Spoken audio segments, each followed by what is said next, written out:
ਸਤਿ ਸ਼੍ਰੀ ਅਕਾਲ। ਤੁਸੀਂ ਜੁੜੇ ਹੋਏ ਹੋ ਪੰਜਾਬੀ ਰੇਡੀਓ USA ਦੇ ਨਾਲ ਤੇ ਮੈਂ ਹਾਂ ਪ੍ਰਵੀਨ ਸ਼ਰਮਾ ਲੈ ਕੇ ਹਾਜ਼ਰ ਹਾਂ ਪ੍ਰੋਗਰਾਮ ਅਪਡੇਟ ਕੈਨੇਡਾ ਪ੍ਰੋਗਰਾਮ ਦੇ ਵਿੱਚ ਕੈਨੇਡਾ ਦੇ ਵਿੱਚ ਵਾਪਰੀਆਂ ਅਹਿਮ ਤੇ ਵੱਡੀਆਂ ਘਟਨਾਵਾਂ ਬਾਰੇ ਕਰਾਂਗੇ ਖਾਸ ਚਰਚਾ। ਪਰ ਉਸ ਤੋਂ ਪਹਿਲਾਂ ਧੰਨਵਾਦ ਕਰਦੇ ਚੱਲੀਏ ਸਪਾਂਸਰਸ ਦਾ।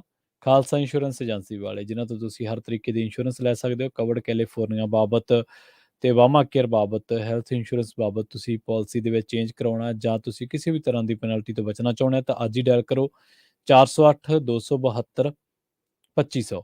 ਟਰਕੀਅਨ ਇਮੀਗ੍ਰੇਸ਼ਨ ਲਾ ਫਰਮ ਵਾਲੇ ਜੇ ਟਰਕੀਅਨ ਆ ਇਮੀਗ੍ਰੇਸ਼ਨ ਬਾਬਤ ਤੁਹਾਡਾ ਕੋਈ ਸਵਾਲ ਹੈ, ਕੋਈ ਸਲਾਹ ਕਰਨੀ ਹੈ ਤਾਂ ਅਟਾਰਨੀ ਟਰਕੀਅਨ ਦੇ ਨਾਲ ਤੁਸੀਂ 415 909 0503 ਤੇ ਗੱਲ ਕਰ ਸਕਦੇ ਹੋ। ਜੀਐਨ ਲਿਊ ਵਾਲੇ ਟਰੱਕ ਵਾਸ਼ ਕਰਦੇ ਨੇ, ਆਇਲ ਚੇਂਜ ਕਰਦੇ ਨੇ, ਏਅਰ ਬ੍ਰੇਕਾਂ ਦਾ ਕੰਮ ਤਸੱਲੀ ਬਖਸ਼ ਕਰਦੇ ਨੇ, ਨਵੇਂ ਪੁਰਾਣੇ ਟਾਇਰ ਵੀ ਇਹਨਾਂ ਤੋਂ ਲੈ ਸਕਦੇ ਹੋ।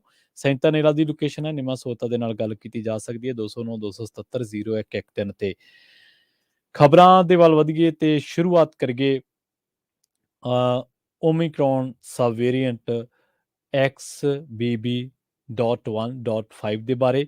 Public health agency of Canada ਦਾ ਕਹਿਣਾ ਹੈ ਕਿ 4 ਜਨਵਰੀ ਤੱਕ ਉਹਨਾਂ ਨੂੰ XBB.1.5 ਓਮਿਕਰੋਨ ਸਬ ਵੇਰੀਐਂਟ ਦੇ ਕੈਨੇਡਾ ਦੇ ਵਿੱਚ 21 ਕੇਸ ਮਿਲੇ ਨੇ।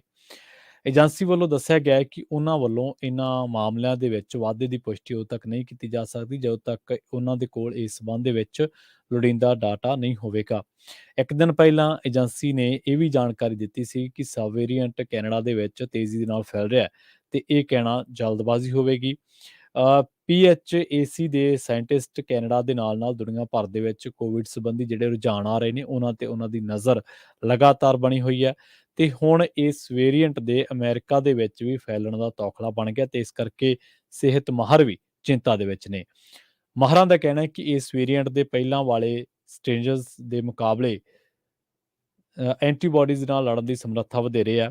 ਦਸੰਬਰ ਦੇ ਸ਼ੁਰੂਆਤ ਦੇ ਵਿੱਚ ਹੀ ਓਮਿਕਰੋਨ ਦੇ ਇਹ ਸਬ ਵੇਰੀਐਂਟ XBB.1.5 ਦੇ ਅਮਰੀਕਾ ਦੇ ਵਿੱਚ 1.3% ਮਾਮਲੇ ਸਾਹਮਣੇ ਆਏ ਸਨ, ਜਦਕਿ ਦਸੰਬਰ ਦੇ ਅੰਤ ਦੇ ਵਿੱਚ ਅਮਰੀਕਾ ਦੇ ਵਿੱਚ ਦਰਜ ਕੀਤੇ ਗਏ 40% ਮਾਮਲਿਆਂ ਦੇ ਲਈ ਇਹੋ ਵੇਰੀਐਂਟ ਜ਼ਿੰਮੇਵਾਰ ਦੱਸਿਆ ਗਿਆ ਸੀ। PHAC ਨੇ ਆਖਿਆ ਕਿ ਉਹਨਾਂ ਵੱਲੋਂ ਕੈਨੇਡਾ ਦੇ ਵਿੱਚ ਕੋਵਿਡ-19 ਦੇ ਇਸ ਵੇਰੀਐਂਟ ਉੱਤੇ ਬਰੀਕੀ ਦੇ ਨਾਲ ਨਜ਼ਰ ਰੱਖੀ ਜਾ ਰਹੀ ਹੈ, ਪਰ ਅਜੇ ਤੱਕ ਅਮਰੀਕਾ ਵਰਗਾ ਰੁਝਾਨ ਕੈਨੇਡਾ ਦੇ ਵਿੱਚ ਨਹੀਂ ਪਾਇਆ ਗਿਆ। ਉਧਰ ਦੂਜੇ ਪਾਸੇ ਜੇਕਰ BC ਦੇ ਰੁਖ ਕਰੀਏ ਤਾਂ BC ਦੇ ਵਿੱਚ ਵੀ ਕੋਵਿਡ-19 ਦੇ ਨਵੇਂ ਵੇਰੀਐਂਟ ਦੇ ਮਾਮਲਿਆਂ ਦੇ ਵਿੱਚ ਵਾਧਾ ਦਰਜ ਕੀਤਾ ਗਿਆ। ਕ੍ਰੈਕਨ ਕੋਵਿਡ-19 ਦੇ ਨਵੇਂ ਵੇਰੀਐਂਟ ਕ੍ਰੈਕਨ ਦੇ ਮਾਮਲਿਆਂ ਦੇ ਵਿੱਚ ਗਿਣਤੀ ਬੀਤੇ ਹਫ਼ਤੇ ਦੁੱਗਣੀ ਹੋ ਗਈ ਹੈ। ਇਸ ਬਾਬਤ ਜਾਣਕਾਰੀ ਸਾਂਝੀ ਕੀਤੀ ਗਈ ਹੈ ਪ੍ਰੋਵਿੰਸ਼ੀਅਲ ਸਿਹਤ ਅਫਸਰ ਡਾਕਟਰ ਬੌਨੀ ਹੈਨਰੀ ਵੱਲੋਂ। ਉਹਨਾਂ ਨੇ ਇੱਕ ਇੰਟਰਵਿਊ ਦੇ ਵਿੱਚ ਇਹ ਗੱਲ ਦੱਸੀ ਹੈ ਕਿ 12 ਮਾਮਲੇ ਹਾਲੇ ਤੱਕ ਆਇਡੈਂਟੀਫਾਈ ਕੀਤੇ ਗਏ ਨੇ XBB.1.5 ਦੇ ਤੇ ਬੀਤੇ ਹਫ਼ਤੇ ਇਹ ਗਿਣਤੀ 5 ਤੇ ਸੀਗੀ ਤੇ ਉਹਨਾਂ ਕਿਹਾ ਕਿ ਜਿਸ ਤਰੀਕੇ ਨਾਲ ਇਹ ਗਿਣਤੀ ਅਮਰੀਕਾ ਦੇ ਵਿੱਚ ਵਧੀ ਹੈ ਉਸ ਨਾਲੋਂ ਸਾਡੀ ਸਥਿਤੀ ਕੁਝ ਬਿਹਤਰ ਹੈ, ਪਰ ਅਸੀਂ ਫਿਰ ਵੀ ਉਮੀਦ ਕਰਦੇ ਹਾਂ ਕਿ ਮਾਮਲੇ ਆਉਣ ਵਾਲੇ ਦਿਨਾਂ ਦੇ ਵਿੱਚ ਬਹੁਤੇ ਨਹੀਂ ਵਧਣਗੇ। ਉਹਨਾਂ ਨੇ ਵਾਇਰਸ ਦੇ ਬਦਲਦੇ ਰੂਪ ਬਾਰੇ ਵੀ ਚਿੰਤਾ ਪ੍ਰਗਟਾਈ ਹੈ ਤੇ ਨਾਲ ਹੀ ਇਹ ਕਿਹਾ ਹੈ ਕਿ US center for disease control ਦੇ ਅੰਕੜੇ ਦੇ ਮੁਤਾਬਕ ਇਸ ਵੇਲੇ ਅਮਰੀਕਾ ਦੇ ਵਿੱਚ ਕੁੱਲ ਮਾਮਲਿਆਂ ਦੀ ਗਿਣਤੀ 40%, ਜਦਕਿ ਦਸੰਬਰ ਦੀ ਸ਼ੁਰੂਆਤ ਦੇ ਵਿੱਚ ਇਹ 1.3 ਤੇ ਖੜੇ ਸਨ।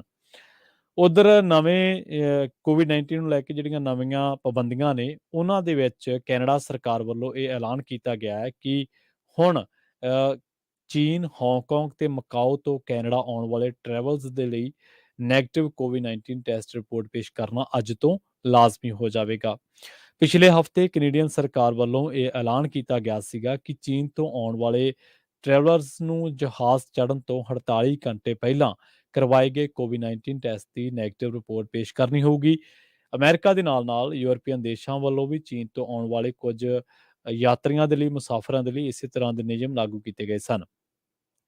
ਚੀਨ ਦੇ ਵਿਦੇਸ਼ ਮੰਤਰਾਲੇ ਦੀ ਤਰਜਮਾਨ ਨੇ ਇਸ ਹਫ਼ਤੇ ਇਹਨਾਂ ਦੇਸ਼ਾਂ ਵੱਲੋਂ ਕੀਤੀਆਂ ਜਾ ਰਹੀਆਂ ਇਸ ਤਰ੍ਹਾਂ ਦੀਆਂ ਤਬਦੀਲੀਆਂ ਦੀ ਨਿਖੇਧੀ ਵੀ ਕੀਤੀ ਸੀ ਤੇ ਇਹ ਵੀ ਕਿਹਾ ਸੀਗਾ ਕਿ ਕੁਝ ਦੇਸ਼ ਕੋਵਿਡ-19 ਦੇ ਮਾਪਦੰਡਾਂ ਨੂੰ ਸਿਆਸੀ ਕਾਰਨਾਂ ਕਰਕੇ ਵੀ ਵਰਤ ਰਹੇ ਨੇ ਅਤੇ ਚੀਨ ਵੱਲੋਂ ਇਸ ਦੇ ਲਈ ਜਵਾਬੀ ਕਾਰਵਾਈ ਕੀਤੀ ਜਾਊਗੀ। ਪਰ ਇੱਕ ਵਾਰੀ ਫਿਰ ਤੋਂ ਤੁਹਾਨੂੰ ਦੱਸ ਦਈਏ ਕਿ ਅੱਜ ਤੋਂ ਕੈਨੇਡਾ ਦੇ ਵਿੱਚ ਜੇ ਕਿਸੇ ਨੇ ਚੀਨ, ਹਾਂਗਕਾਂਗ ਜਾਂ ਮਕਾਓ ਤੋਂ ਦਾਖਲ ਹੋਣਾ ਤਾਂ ਕੋਵਿਡ-19 ਟੈਸਟ ਰਿਪੋਰਟ ਪੇਸ਼ ਕਰਨਾ, ਨੈਗੇਟਿਵ ਕੋਵਿਡ-19 ਟੈਸਟ ਪੇਸ਼ ਕਰਨਾ ਅੱਜ ਤੋਂ ਲਾਜ਼ਮੀ ਹੋ ਜਾਊਗਾ।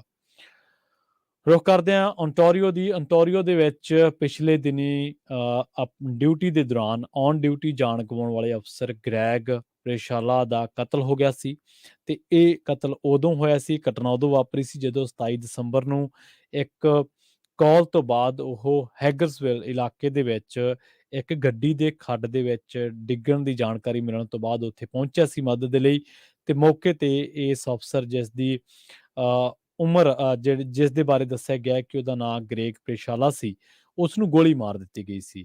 ਹੁਣ ਸੈਂਕੜੇ ਹੀ ਲੋਕਾਂ ਨੇ ਇਸ ਅਫਸਰ ਨੂੰ ਸੇਜ਼ਲ ਅੱਖਾਂ ਦੇ ਨਾਲ ਵਿਦਾਇਗੀ ਦਿੱਤੀ ਹੈ।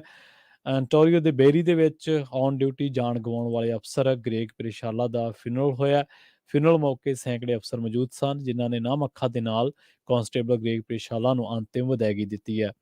ਫਿਨਰਲ ਮੌਕੇ ਸੂਬੇ ਦੇ ਪ੍ਰੀਮੀਅਰ ਡਗ ਫੋਰਡ ਨੇ ਵੀ ਆਪਣੀਆਂ ਭਾਵਨਾਵਾਂ ਸਾਂਝੀਆਂ ਕੀਤੀਆਂ ਤੇ ਉਹਨਾਂ ਨੇ ਕਿਹਾ ਕਿ ਇਸ ਅਫਸਰ ਦੀ ਇਸ ਤਰ੍ਹਾਂ ਹੋਈ ਮੌਤ ਯਾਦ ਦਿਵਾਉਂਦੀ ਹੈ ਕਿ ਪੁਲਿਸ ਦੀ ਨੌਕਰੀ ਦੇ ਵਿੱਚ ਕਿੰਨੀਆਂ ਚੁਣੌਤੀਆਂ ਨੇ ਤੇ ਕਿਸ ਤਰੀਕੇ ਦੇ ਨਾਲ, ਕਿਸ ਤਰੀਕੇ ਦੀ ਕਮਿਟਮੈਂਟ ਦੇ ਨਾਲ ਇਹ ਜਿਹੜੀ ਜੌਬ ਹੈ ਇਹ ਮੰਗ ਕਰਦੀ, ਕਿਸ ਤਰੀਕੇ ਦੀ ਕਮਿਟਮੈਂਟ ਦੀ, ਤੇ ਇਹ ਬਹਾਦਰ ਲੋਕਾਂ ਕਰਕੇ ਇਸ ਮਹਿਕਮੇ ਦਾ ਜਿਹੜਾ ਨਾਂ ਹੈ ਜਾਂ ਇਸ ਮਹਿਕਮੇ ਦੀ ਜਿਹੜੀ ਭਰੋਸੇਯੋਗਤਾ ਉਹ ਕਾਇਮ ਹੈ।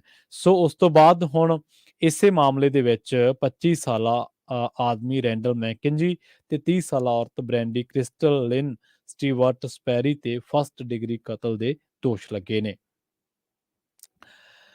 ਛੁੱਟੀਆਂ ਦੇ ਸੀਜ਼ਨ ਦੇ ਵਿੱਚ ਸੈਂਕੜੇ ਟਰੈਵਲਸ ਦੇ ਵੱਖ-ਵੱਖ ਥਾਵਾਂ ਉੱਤੇ ਬੁਰੀ ਤਰ੍ਹਾਂ ਫਸ ਜਾਣ ਕਰਕੇ ਹੁਣ ਸਿਆਸਤ ਵੀ ਤੇਜ਼ ਹੋ ਚੁੱਕੀ ਹੈ। ਫੈਡਰਲ ਕੰਜ਼ਰਵੇਟਿਵ ਅਤੇ ਐਨਡੀਪੀ ਵੱਲੋਂ ਲਿਬਰਲ ਸਰਕਾਰ ਤੋਂ ਸਪਸ਼ਟੀਕਰਨ ਮੰਗਿਆ ਜਾ ਰਿਹਾ ਹੈ। House of Commons the transport committee ਦੇ ਟੋਰੀ ਅਤੇ ਨਿਊ ਡੈਮੋਕ੍ਰੇਟ ਮੈਂਬਰਾਂ ਵੱਲੋਂ ਕਮੇਟੀ ਦੇ ਚੇਅਰ ਨੂੰ ਪੱਤਰ ਭੇਜ ਕੇ ਇਸ ਸਬੰਧ ਦੇ ਵਿੱਚ ਜਲਦ ਤੋਂ ਜਲਦ ਮੀਟਿੰਗ ਸੱਦਣ ਦੀ ਮੰਗ ਕੀਤੀ ਗਈ ਹੈ। ਐਨਡੀਪੀ ਟਰਾਂਸਪੋਰਟ ਕ੍ਰਿਟਿਕ ਟੇਲਰ ਬੈਕਰੇਕ ਨੇ ਇੱਕ ਬਿਆਨ ਜਾਰੀ ਕਰਕੇ ਆਖਿਆ ਕਿ ਲਿਬਰਲ ਮੰਤਰੀ ਇਹ ਟਵੀਟ ਕਰਕੇ ਆਪਣਾ ਖਹਿੜਾ ਨਹੀਂ ਛੁਡਾ ਸਕਦੇ ਕਿ ਹਾਲਾਤ ਸਵੀਕਾਰਨਯੋਗ ਨਹੀਂ। ਉਹਨਾਂ ਕਿਹਾ ਕਿ ਕੈਨੇਡਾ ਦੇ ਟਰਾਂਸਪੋਰਟੇਸ਼ਨ ਸਿਸਟਮ ਦੀ ਨਿਗਰਾਨੀ ਕਰਨਾ ਲਿਬਰਲ ਮੰਤਰੀ ਦਾ ਕੰਮ ਹੈ ਤੇ ਇਸ ਦੇ ਲਈ ਉਹਨਾਂ ਨੂੰ ਸਥਿਤੀ ਸਾਂਭਣ ਵਾਸਤੇ ਵਿਸ਼ੇਸ਼ ਸ਼ਕਤੀਆਂ ਵੀ ਹਾਸਲ ਨੇ। ਉਹਨਾਂ ਕਿਹਾ ਕਿ ਜੇਕਰ ਕੋਈ ਪੈਸੇਂਜਰਸ ਦੀ ਹਿਫਾਜ਼ਤ ਕਰ ਸਕਦਾ ਤੇ ਉਹੀ ਨੇ। ਕੈਨੇਡੀਅਨਸ ਇਹ ਜਾਣਨ ਦੇ ਬਿਲਕੁਲ ਹੱਕਦਾਰ ਨੇ ਕਿ ਸੰਕਟ ਦੀ ਘੜੀ ਦੇ ਵਿੱਚ ਉਹਨਾਂ ਦੀ ਸਰਕਾਰ ਵੱਲੋਂ ਕਿਹੜੇ ਕਦਮ ਚੁੱਕੇ ਗਏ ਤੇ ਅਗਾਂਹ ਪੈਸੇਂਜਰਸ ਨੂੰ ਇਹਨਾਂ ਹਾਲਾਤਾਂ ਦਾ ਸਾਹਮਣਾ ਨਾ ਕਰਨਾ ਪਵੇ ਤਾਂ ਉਹਨਾਂ ਨੇ ਕੀ ਕੀਤਾ। ਮੰਗਲਵਾਰ ਨੂੰ ਵੀ ਇਸੇ ਤੇ ਸਿਆਸਤ ਜਾਰੀ ਰਹੀ ਤੇ ਕਮੇਟੀ ਦੇ ਚੇਅਰ ਅਤੇ ਲਿਬਰਲ ਐਮਪੀ ਪੀਟਰ ਸਿਫਿਕ ਨੇ ਆਖਿਆ ਸੀਗਾ ਕਿ ਉਹਨਾਂ ਨੂੰ ਵੱਲੋਂ ਸਨਵਿੰਗ 에ਅਰਲਾਈਨਸ ਦੀਆਂ ਅਤੇ ਵੀਆ ਰੇਲ ਦੇ ਸੀਈਓਜ਼ ਦੇ ਨਾਲ ਮੀਟਿੰਗ ਕਰਕੇ ਟਰੈਵਲ ਸੰਬੰਧੀ ਇਹਨਾਂ ਦਿੱਕਤਾਂ ਦੇ ਬਾਰੇ ਗੱਲਬਾਤ ਜ਼ਰੂਰ ਕੀਤੀ ਜਾਵੇਗੀ।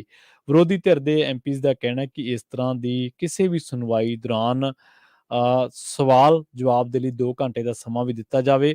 ਇਸੇ ਦੌਰਾਨ ਕੰਜ਼ਰਵੇਟਿਵ ਪਾਰਟੀ ਦੇ ਟਰਾਂਸਪੋਰਟ ਕ੍ਰਿਟਿਕ ਮਾਰਕ ਸਟ੍ਰੋਹਲ ਅਤੇ ਕਮੇਟੀ ਦੇ ਵਿੱਚ ਮੌਜੂਦ 3 ਹੋਰਨਾਂ ਟੋਰੀਜ਼ ਵੱਲੋਂ ਵੀ ਮੀਟਿੰਗ ਦੀ ਮੰਗ ਵਾਲੇ ਇਸ ਪੱਤਰ ਉੱਤੇ ਦਸਤਖਤ ਕੀਤੇ ਗਏ ਨੇ।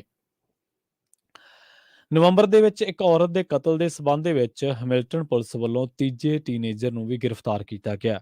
10 ਨਵੰਬਰ ਦੀ ਗੱਲ ਹੈ ਜਦੋਂ 11 ਵਜੇ ਤੋਂ ਬਾਅਦ ਇੱਕ ਔਰਤ ਦੀ ਲਾਸ਼ ਉਸ ਦੇ ਅਪਾਰਟਮੈਂਟ ਦੇ ਵਿੱਚ ਮਿਲੀ ਸੀ ਤੇ ਇਸ ਤੋਂ ਬਾਅਦ ਪੁਲਿਸ ਫਰਗੂਸ਼ਨ ਐਵੀਨਿਊ ਨਾਰਥ ਸਥਿਤ ਇਸ ਅਪਾਰਟਮੈਂਟ ਦੇ ਵਿੱਚ ਪਹੁੰਚੀ ਸੀ। ਇਸ ਔਰਤ ਨੂੰ ਮੌਕੇ ਤੇ ਮ੍ਰਿਤਕ ਐਲਾਨ ਦਿੱਤਾ ਗਿਆ ਤੇ ਹੈਮਿਲਟਨ ਪੁਲਿਸ ਵੱਲੋਂ ਆਖਿਆ ਗਿਆ ਹੈ ਕਿ ਉਹਨਾਂ ਦਾ ਮੰਨਣਾ ਹੈ ਕਿ ਇਸ ਔਰਤ ਦੀ ਜਿਹੜੀ ਮੌਤ ਆ ਉਹ ਕਈ ਦਿਨ ਪਹਿਲਾਂ ਹੋਈ ਸੀ। ਮ੍ਰਿਤਕ ਔਰਤ ਦੀ ਪਛਾਣ ਹੈਮਿਲਟਨ ਦੀ 38 ਸਾਲਾ ਡੇਨੀਅਲ ਸਟਾਰਸ ਵਜੋਂ ਕੀਤੀ ਗਈ ਸੀ ਤੇ ਮੌਤ ਦੇ ਕਾਰਨਾਂ ਦਾ ਖੁਲਾਸਾ ਉਦੋਂ ਨਹੀਂ ਸੀ ਕੀਤਾ ਗਿਆ। 26 ਨਵੰਬਰ ਨੂੰ ਫਿਰ ਪੁਲਿਸ ਨੇ ਹੈਮਿਲਟਨ ਸਟਰੀਟ ਰੇਲਵੇ ਤੋਂ 2 ਟੀਨੇਜਰਸ ਨੂੰ ਗ੍ਰਿਫਤਾਰ ਕੀਤਾ ਗਿਆ ਸੀ। ਇਹਨਾਂ ਟੀਨੇਜਰਸ ਦੇ ਵਿੱਚ 15 ਸਾਲਾ ਕੁੜੀ ਅਤੇ 16 ਸਾਲਾਂ ਦਾ ਇੱਕ ਮੁੰਡਾ ਸ਼ਾਮਲ ਸਨ।